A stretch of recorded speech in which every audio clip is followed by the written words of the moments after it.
suis Christophe Hermier, je suis canet d'origine. Aujourd'hui encore programmeur sur Paris. Et puis disons que j'ai envie de faire autre chose. Donc j'ai cherché des idées. Et puis je me suis souvenu d'un reportage que j'avais vu il y a au moins 12 ans. D'une femme qui avait plein d'animaux qu'elle utilisait pour défricher des zones ou entretenir des terrains. Et je me suis un peu documenté sur le sujet. J'ai vu qu'il y avait plein de gens qui le faisaient, que ça avait l'air de fonctionner, qu'il y a des gens qui étaient prêts à adhérer à cette idée. Donc du coup, je me suis lancé. Alors l'activité, donc ça s'appelle de l'éco-pâturage. Alors un mot qui a été inventé par un gars il y a quelques années. Ça veut simplement dire que je vais mettre des animaux qui mangent de l'herbe là où il y a de l'herbe. Alors bon, pas tout à fait n'importe où, n'importe comment.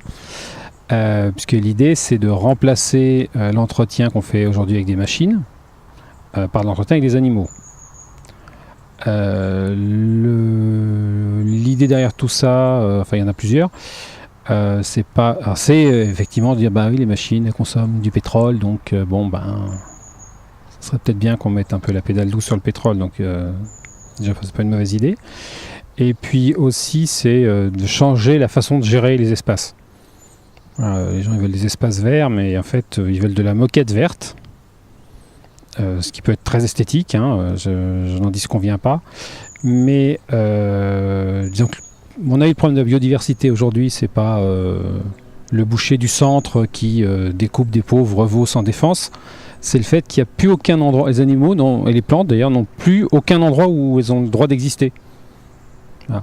Et notamment, quand on coupe tout à ras tout le temps, on crée des zones où il n'y a que l'humain qui peut exister. Puis généralement, d'ailleurs, il y va même pas, il fait juste que regarder. Je me disais, ce qui serait bien, c'est que ces zones, on puisse les maîtriser, parce qu'on n'a pas envie d'avoir forcément des forêts partout avec des ronces de 3 mètres de haut. Donc ça, je comprends très bien qu'on ait besoin de maîtriser un peu les choses, mais en laissant quand même exister d'autres créatures, quoi. Voilà. Et là, l'entretien par les moutons ou les chèvres, en l'occurrence, qui complètent un petit peu, qui ne mangent pas les mêmes types de végétaux, ça permet d'éviter l'enfrichement, ça permet de contrôler un petit peu le terrain, mais sans tout détruire, quoi. C'est-à-dire, quand vous passez une machine, les petites chenilles qu'il va y avoir dans votre herbe, on va pas faire long feu, puis après vous allez dire, tiens, il n'y a plus de papillons.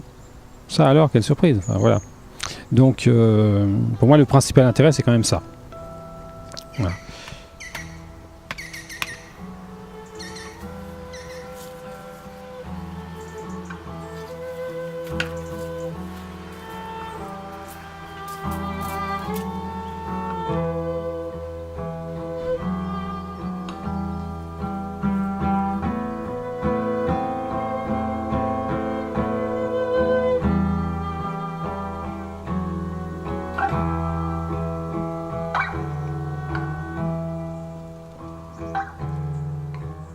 Alors, le cheptel, il augmente sans arrêt, parce que là, mon activité n'est pas très vieille, donc dès que je peux, j'achète. Donc, aujourd'hui, j'ai 40 moutons et, on va dire, 10 chèvres. Alors, c'est pas n'importe quels animaux. Moi, je les ai choisis pour deux critères. La rusticité, d'abord, parce que là, on va être sur des terrains qui sont pas les belles prairies bien riches, puisque ces belles prairies bien riches, il y a bien longtemps qu'il y a des éleveurs qui ont vu qu'elles étaient là et qui s'en occupent. Donc il faut des animaux qui sont capables de manger des choses peut-être un peu moins riches, et puis peut-être un peu plus variées, avec des choses, un petit peu de rumex, d'ortie, de chardon, des choses moins appétantes, je dirais, pour les animaux qui ont été hyper sélectionnés pour faire de la viande ou du lait, qui vont être un petit peu plus chochottes, qu'on va dire, sur la nourriture. Et donc le premier critère, la rusticité, voilà, pour qu'ils tiennent le coup en fait sur les terrains où on va les mettre. Le but, c'est pas de les mettre en situation compliquée. Et le deuxième, c'est que c'est des races à faible effectif, qui sont des races patrimoniales, enfin des races en tout cas pour lesquelles il faut faire un effort certain si on veut qu'elles continuent à exister. Donc pour le mouton, je dirais que c'est une race qui a eu chaud, mais qui me paraît pas loin d'être tirée d'affaire, mais ça reste quand même des faibles effectifs. C'est le mouton d'Ouessant, donc les petits moutons noirs que plein de gens ont sûrement déjà vus, parce qu'ils sont, comme ils sont très petits, c'est mignon, et beaucoup de particuliers en ont parce que c'est plus facile à gérer, ça demande un petit peu moins d'espace qu'un gros mouton, entre guillemets. Et pour les chèvres, ce sont des chèvres défaussés. Alors là, on est sur une race qui est vraiment passée très très très très près de la disparition. Enfin, officiellement, en fait, c'était disparu. On en a retrouvé par hasard à l'état sauvage, disons. Et donc, c'était anciennement la chèvre du pauvre, donc pas du tout la chèvre qu'on a sélectionnée pour faire du fromage de chèvre par hectolitre au supermarché, quoi.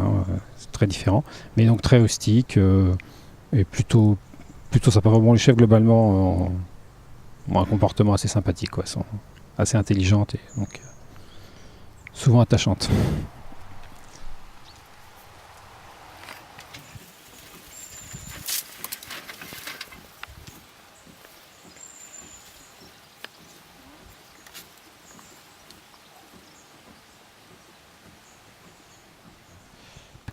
Donc ça s'appelle Écorce et mon site web c'est sur écorce.solution.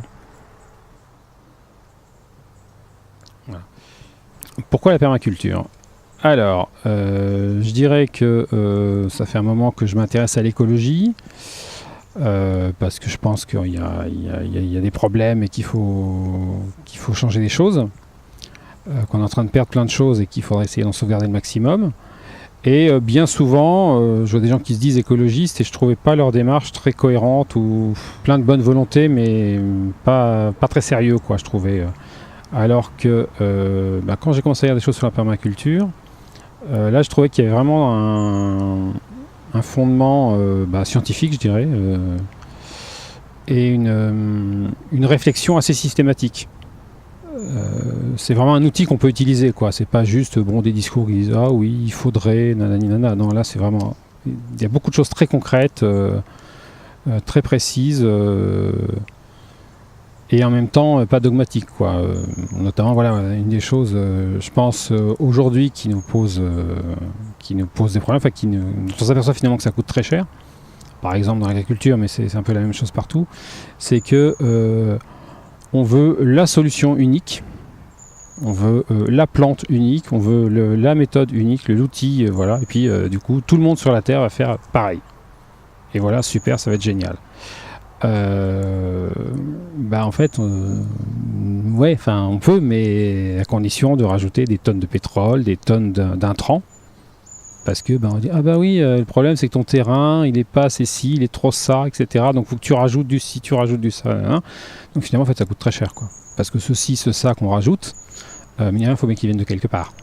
Hein. Donc ça vient des phosphatières, c'est des mines, quoi. Ça vient de l'azote, on bouffe plein de gaz naturels, etc. pour le faire. Bref. Bon, la permaculture, on prend le raisonnement inverse. Et en fait, il y a des principes généraux effectivement qui vont s'appliquer.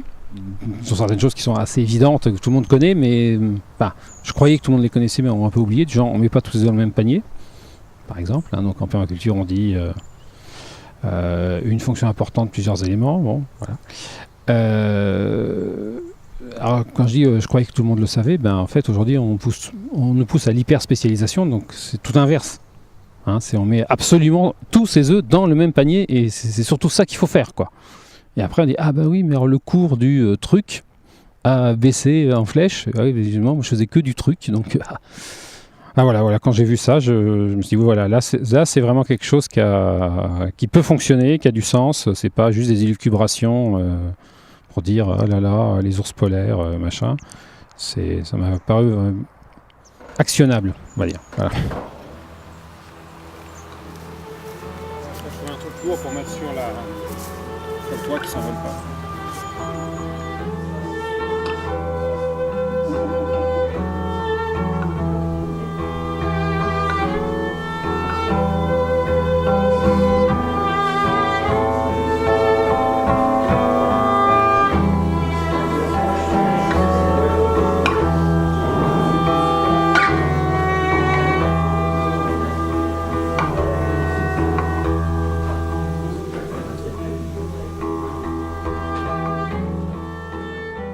Ben, la permaculture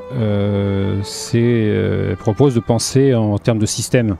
Hein, on n'est pas je suis tout seul et je fais mon petit truc. Donc là, il y a souvent un malentendu, hein, parce que je vois plein de gens un peu survivalistes. Ouais, donc les survivalistes, ils pensent que la permaculture, ça leur permet de se murer dans leur petit truc et puis d'être autonome, souvent autonomie alimentaire, etc.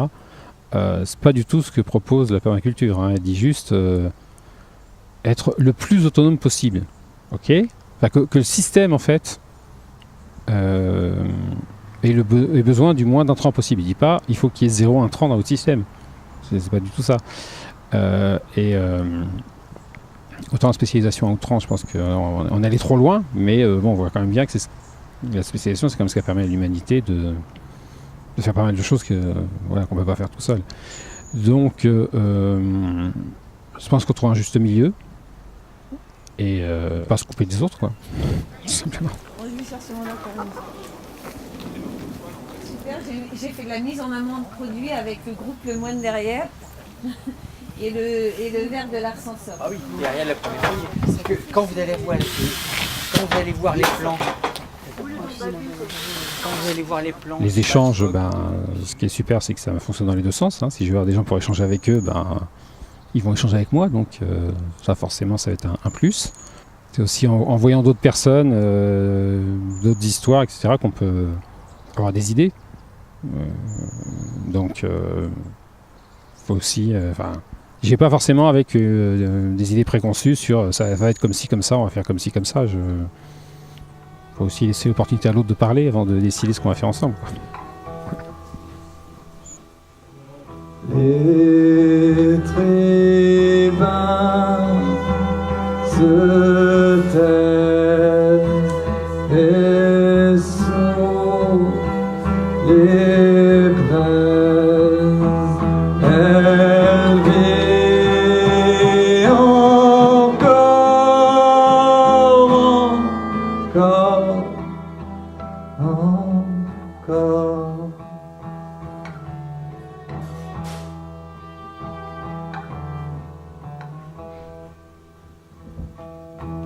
Elle danse à la lueur des étoiles.